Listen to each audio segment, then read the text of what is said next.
नुमान 8 जुलाई को हुमैरा असगर की dead body उनके फ्लैट से मिलती है, ठीक है। और 10 सितंबर को पता लगता है कि उनके साथ इज्तमाई ज्यादती होती रही है। उनका ट्राउजर शर्ट के ऊपर से ब्लड के सैंपल्स मिले हैं। अच्छा। और वो ब्लड डीएनए के तौर पे उनके ब्लड के साथ मैच नहीं किया, तो इससे हम लोग ये भी अज्यूम कर सकते हैं कि उनके उस दिन फ्लैट पर एक नहीं दो नहीं कई लोग भी हो सकते हैं। और ये वही बात है जिसके ऊपर हमें शक पड़ रहा था और शुरू में हमने बहुत सारी ऐसी अजम्पशंस दी हुई, but now here are the facts कि उसके साथ इज्तमाई ज्यादती ही हुई होगी। और इस बात की सारी डिटेल आपको बयान करने से पहले, ताकि आपको क्लियरली हर चीज़ का आंसर मिल जाए, जो एकदम से ये ज्यादती का वर्ड सुन के आपके जहन में भी हजारों क्वेश्चंस आ रहे होंगे, तो हम लोग आपको डिटेल भी इसकी आज मैं बताती हूँ। तो नुमान 8 जुलाई को हम सबको रात के टाइम न्यूज़ मिलती है कि हुमैरा असगर की डेथ हो गई है। तो जैसे ही पता लगता है उनकी 1 मंथ पुरानी 2 मंथ पुरानी फाइनली उनकी 10 मंथ पुरानी डेड बॉडी मिलती है जो डिकम्पोज हो चुकी होती है। खैर इनका डीएनए करवाया जाता है और उसके बाद इनका पोस्टमार्टम रिपोर्ट होता है। पोस्टमार्टम रिपोर्ट में पता लगता है कि इनके जो है ना कोई बोन फ्रैक्चर्ड है, ना इन्होंने कोई ड्रग्स लिए हुए थे, कोई इन्होंने जो नशा था वो नहीं किया हुआ, ना स्लीपिंग पिल्स ली हुई थी। बट उनकी जो लेइंग पोजीशन थी, जिस साइड पे वो गिरी हुई थी, वो कुछ ऐसी थी कि उनको जो सीने में दर्द हुआ और वो एकदम से नीचे गिर गई। बट अगर आप उनकी पोजीशन को, जब पुलिस वालों ने गौर किया, उनके पिक्चर्स को ओवर एंड ओवर अगेन देखा, तो उन्हें पता लगा कि जो भी इंसान गिरता है उसकी थोड़ी सी जो लेग्स होती हैं वो खुल जाती हैं, वाइड हो जाती हैं, ठीक है ना। बट उनकी जो टांगे थी वो क्लोज थी, आपस में जुड़ी हुई थी, और उनका जो हाथ है वो बिल्कुल स्ट्रेट उनकी चेस्ट पर था। तो ऐसे लग रहा था किसी ने उनको, वो उनकी डेथ हो गई और किसी ने उनको उस पोजीशन पे लाकर कंफ्यूज करने के लिए गिरा दिया। रखा गया बाकायदा तौर पे कि लोगों को यही लगे कि ये ऐसे गिरी हैं।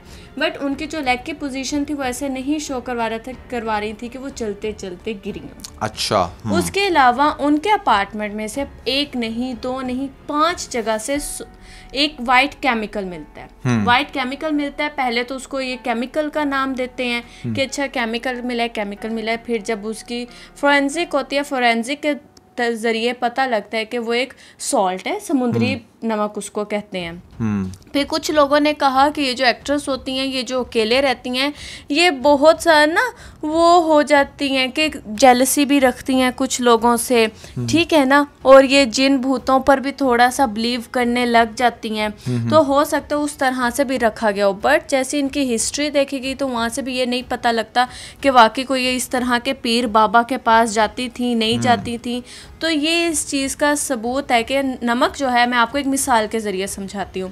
अक्सर आपने भी देखा होगा कि आप लोग जैसे ही कुर्बानी करते हो ईद कुर्बान पे, तो लोग आपके पास आ जाते हैं और आपसे खाले मांगते हैं। वो खालों को क्या करते हैं, सॉल्ट लगा कर रखते हैं ताकि उसकी स्मेल ना फैले। तो ये जो सॉल्ट होता है ये हमेशा इसलिए यूज़ होता है ताकि जो मरी हुई चीज़ है उसकी बॉडी की स्मेल ना फैले। एक जगह तो समझ में आता है, 2 आते हैं, इन्होंने 5 जगह उसकी बॉडी के सराउंडिंग्स में रखा हुआ था, थोड़ा थोड़ा फासले पर। और इनकी बॉडी के ऊपर से एक सीरम भी मिला है। अच्छा। वो सीरम भी इस तरह का जो डेड बॉडी की स्मेल को खत्म करता है। यानी कि ये प्रॉपर प्लान हुआ। और बाय द वे मैं यहाँ पर लोगों को एक चीज़ क्लियर कर दूँ, जिनके माइंड में ये आ रहा होगा कि रीज ने ये बात की है कि वो जो टांगे क्लोज करके गिरी है, इसका मतलब है कि उसे किसी और ने गिराया है, खुद से नहीं गिरी। आप जरा इमेजिन करें कि खुद गिर के देखें, मतलब जस्ट इमेजिन करेंगे अगर आपने गिरना है तो क्या आप क्लोज टांगों के साथ बिल्कुल ऐसे स्टैचू बन के गिरोगे, या जब आप गिरोगे तो आपकी टांगें खुली होंगी? समझ रहे मेरी बात को? तो अब आपको उस पॉइंट की समझ आ गई होगी कि जो ओरिजिन ने भी कहा कि जब वो लेटी हुई थी, जिस पोजीशन में थी, उसको ऐसा प्रिटेंड करवाया गया कि जैसे वो गिरी है, जबकि अगर वो गिरी होती तो उसकी लेग्स स्प्रेड होती। उसकी लेग्स स्प्रेड नहीं थी, उसकी लेग्स क्लोज थी। और ये चीज़ हमने शुरू में भी देखी थी। उसके अलावा जो चीज़ हम लोग शुरू से ही बात कर रहे थे, जैसे मैंने न्यूज़ सुनी कि नुमान अगर 1 मंथ पुरानी भी बॉडी है तो बॉडी की बहुत ही अजीब सी स्मेल होती है। वो क्यों नहीं लोगों को आई, तो उसका भी पता लगता है कि उनके नेबर्स को स्मेल आई थी। उन्होंने जो था लैंड ऑनर उसको बुलाया, उसको अपार्टमेंट के ऑनर को बताया कि यहाँ से स्मेल आ रही है। बट उसने कहा कोई नहीं, इतनी ज़्यादा कुछ नहीं, ऐसी वैसी वियर्ड स्मेल नहीं है, कोई नहीं होता है, कहीं इर्द गिर्द से आ रही हो कि वो भी इस चीज़ को निगलेक्ट कर चला जाता है। वैसे ऐसा कैसे हो सकता है? अब आपको पता है हमारे पास भी एक अपार्टमेंट है, अगर हमें इर्द गिर्द से कोई ये कहे कि भाई आपके अपार्टमेंट से स्मेल आ रही है, मेरे ख्याल से मैं तो सबसे पहले भागूंगा। मैं तो भाग जाऊंगा कि भाई क्या हुआ है, आग लग गई, क्या हुआ, कुछ हुआ क्या है? Getting a point. तो मतलब वो कैसे इतना रिलैक्स था कि उसने आगे से इस तरह का जवाब दे दिया और उसने इमीडिएटली कोई एक्शन नहीं लिया। तो मुझे तो ये मामला काफ़ी फिशी फिशी लग रहा है इस सेंट से भी। उसके अलावा नुमान जो उन्होंने ट्राउज़र शर्ट पहना होता है, अब मैं उस बात पर आती हूँ जो मैंने स्टार्ट में की थी, तो वो मिड में ही कर देती हूँ। जो उन्होंने ट्राउज़र शर्ट पहना होता है, जिस ट्राउज़र शर्ट में उनकी डेड बॉडी मिली है, उसके ऊपर ट्राउज़र के ऊपर भी और शर्ट के ऊपर भी ब्लड के स्टेन्स थे। अच्छा। और जब उन ब्लड के स्टेन्स का डीएनए करवाया जाता है तो वो हुमैरा असगर की बॉडी के साथ मैच नहीं करता। दैट मीन्स कि वो रेजिस्ट कर रही होगी और रेजिस्ट करते हुए अगले बंदे का थोड़ा सा खून निकला और वो खून उसकी कपड़ों पर या कहीं पर भी लग गया। क्योंकि ज़ाहिर बात है, कोई शख्स आपकी जान लेने जा रहा है तो कुछ ना कुछ तो आप भी करोगे ना। कोई तो हाथ पांव आपने भी मारे होंगे, हो सकता है आपने अपने पास पड़ा हुआ कोई वॉज मार दिया हो, कोई छुरी से अटैक किया हो, या कोई भी चीज़ आपने ऐसी की जिससे उस शख्स का भी ब्लड निकला but he was able to kill her, ठीक है ना। तो I think that was the reason कि यहाँ पर उसके ब्लड सैंपल्स मिले। उनके ट्राउज़र शर्ट के ऊपर से भी स्टेन मिलते हैं बट उनके डीएनए के साथ मैच नहीं करते। तो इसकी वजह से हर जगह ये चर्चा के हो सकता है उनके अपार्टमेंट में 2 से 4 लोग भी मौजूद हों, जिसकी वजह से रेजिस्ट इंसान जब उनके साथ कुछ गलत हो रहा हो वो तभी करती हैं, ठीक है। तो ये इस चीज़ का सबूत है। नुमान, एक और चीज़ जो सबसे ज़्यादा वियर्ड थी इस सारे मामले में, क्योंकि आपको पता है खाली उस डेड बॉडी का फोरेंसिक नहीं होता, जिस जगह पर ये हादसा हुआ उस जगह का भी फोरेंसिक होता है। जब उस जगह का फोरेंसिक किया गया तो कुछ अजीब अजीब सी चीज़ें सामने आई। अच्छा। वो अजीब सी चीज़ें क्या थी? जब एक बैचलर इंसान किसी अपार्टमेंट में रह रहा हो, वो चाहे मेल है या फीमेल है, हमें स्टार्ट में ये भी सुनने को मिला था कि इनकी जो मेट थी वो चली गई थी इन्हें छोड़कर 1-2 माह पहले से ही। तो इनका घर बहुत ज़्यादा जो था वो ऑर्गेनाइज्ड था, मतलब कि आपको ना वो वाली लाइवली फील वहाँ से नहीं आ रही थी। इस तरह की कि इनकी वार्डरोब प्रॉपर ऑर्गेनाइज्ड थी। किचन में एक कप भी ऐसा नहीं था जो वॉश होने वाला हो, हर चीज़ अपनी अपनी जगह पर थी। उसके अलावा इवन के टॉल तक, इनका जो था टॉवल था वो बाय लॉन्ड्री में लटका हुआ था इनकी हर जगह। बेड पर एक सिलवट भी नहीं थी, बेड बना हुआ था इनका प्रॉपर तरीके से, कहीं पर भी कुछ भी आप कह लो ना, थोड़ा सा भी अपनी जगह से हिला हुआ नहीं था।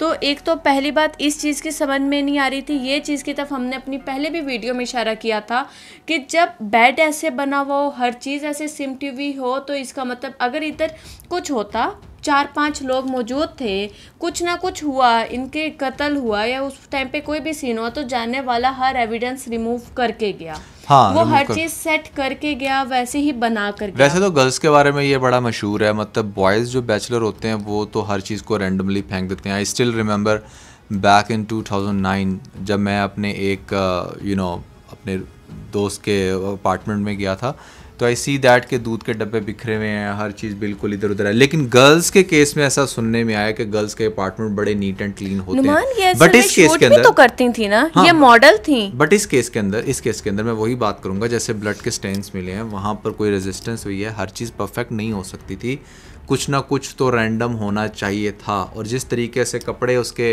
बाल्टी के अंदर पड़े हुए थे वो खुद बिल्कुल रैंडम कपड़ों में थी। तो इट्स प्रीटी मच लाइक कि कोई जिसने भी क्राइम सीन किया उसने सब कुछ क्लीन अप किया। उनके घर की जो, उनके अपार्टमेंट की जो विंडो थी वो भी खुली हुई थी। हाँ। तो हम लोग ये भी कर सकते हैं कि विंडो भी इंटेंशनली खोली हो कि स्मेल जो है वो हवा की क्रॉसिंग और स्मेल निकल जाए, ठीक है। और या किसी के लिए आना जाना आसान। और ख़ास तौर पे एक बात आप लोग मत भूलें कि उनका फरवरी तक मोबाइल भी ऑन था। हाँ। उनके व्हाट्सएप पर ऑनलाइन भी आ रहा था।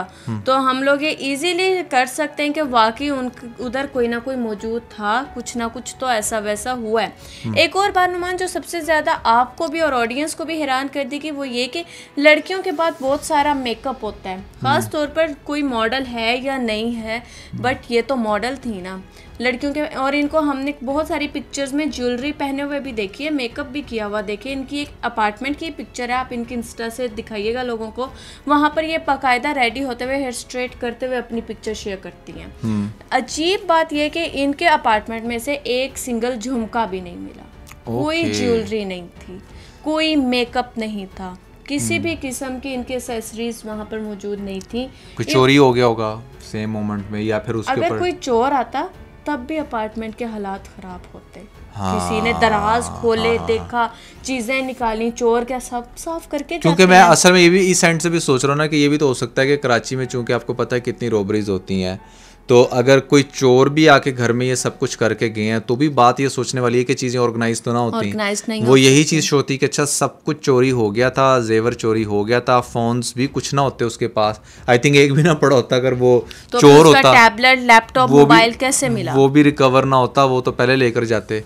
तो हाँ, चोर का काम तो ये नहीं है। एक और चीज़, उनके घर में से एक रुपए का सिक्का भी नहीं मिला, उनके पास कोई मनी नहीं थी, कोई पैसे नहीं थे, 1 रुपए के सिक्के तो 2 रुपए के सिक्के तो महावरतन कह रही हूँ। वैसे उनका वॉलेट भी नहीं था, वॉलेट नहीं था, वॉलेट से मुराद ये है कि उनके पास कोई पैसे भी नहीं थे उधर से मिले, ना कोई एसेसरीज उनकी मिली। तो ये बहुत ज्यादा वियर्ड चीज थी, प्लान्ड एनवायरनमेंट था। आप उसको, अरीज के कहने का मकसद ये है कि उसके अपार्टमेंट की जो ओवरऑल लुक एंड फील थी ना, वो ऐसी नहीं थी कि वो लिवेबल कंडीशन बता रही हो कि यहाँ पर कोई रह रही है, इन सेंस कि उसकी सारी एसेसरीज मौजूद हैं, उसके इयररिंग्स नहीं है वहाँ पर, और छोटी छोटी बहुत सारी नहीं है। इयररिंग्स तो मेरी मिसाल के तौर पे क्या, ज्वेलरी नहीं थी उनकी वहाँ पर, इवन के मेकअप भी नहीं था उनका वहाँ पर मौजूद। सबसे ज़्यादा एक और अजीब चीज़ जो इस सीन में देखने को मिली वो ये कि एक उसके पेरेंट्स हयात थे, वो जिंदा थे, लेकिन उन्होंने 10 माह अपनी बच्ची की खबर भी नहीं ली।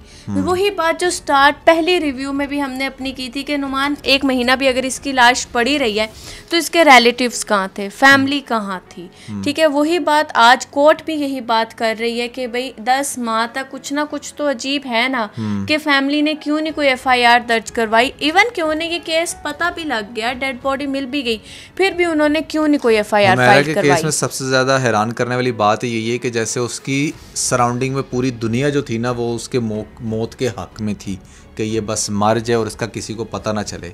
That was very insane. तो नुमान इन्हीं सारी चीज़ों को देखते हुए, इसके पेरेंट्स के इतनी केयरलेस होने के बावजूद भी कोर्ट ने ये डिसीजन लिया है कि अगर इसके पेरेंट्स FIR फाइल करवाते हैं तो ठीक है, नहीं करवाते तो पुलिस के पास पूरा राइट है वो इसके FIR फाइल करें और इस केस के बारे में और जांच करें, ताकि उन्हें पता लगे कि क्या सीन था, क्योंकि ये तो बिल्कुल वहाँ पर मर्डर और रेप की तरफ केस जा रहा है। एग्जैक्टली, और मुझे भी ऐसी वाइब्स आती हैं। खैर, देर है दुरुस्त आए, we are very looking forward to this case के मतलब यहाँ पर क्या होता है, क्या फाइंडिंग्स फर्दर निकल कर आती हैं, और इसको ये केस ऐसा तो अब नहीं रहा कि जिसको हम ये समझे कि अच्छा कल रिजॉल्व हो जाएगा परसों। पास्ट में ऐसे बहुत सारे केसेस हैं जो 8-8 10-10 साल भी लगते हैं और वो फिर जाकर रिजॉल्व होते हैं। इंडिया में ऐसी बहुत सारी एग्जांपल्स मिलती हैं। तो लेट्स सी, क्या ये भी उन्हीं में से कोई एक केस बनने जा रहा है जिसको हम सालों बैठकर डिस्कस करेंगे, या फिर चंद माह के अंदर ये रिजॉल्व हो जाएगा, ये तो अब टाइम ही बताएगा। लेकिन हमें जो इन्फॉर्मेशन मिल रही है, जैसे जैसे मिल रही है, बड़े ऑथेंटिक रिसोर्स से हम वो आपके साथ क्लियर करते जा रहे हैं, प्लस अपना एनालिसिस भी आपके साथ बताते जा रहे हैं। तो इसके साथ बहुत सारा ख्याल रखें। Here's the bold couple episode 100। I believe कि आप लोगों ने इस वीडियो से भी बहुत कुछ सीखा और जल्दी से हमारे 70 के सब्सक्राइबर्स करवा दें, ताकि हम आप लोगों के लिए इस तरह का मज़ीद इंटरेस्टिंग कंटेंट और लेके आएँ। इसके साथ ही बहुत सारा ख्याल रखें। खुदा हाफिज़।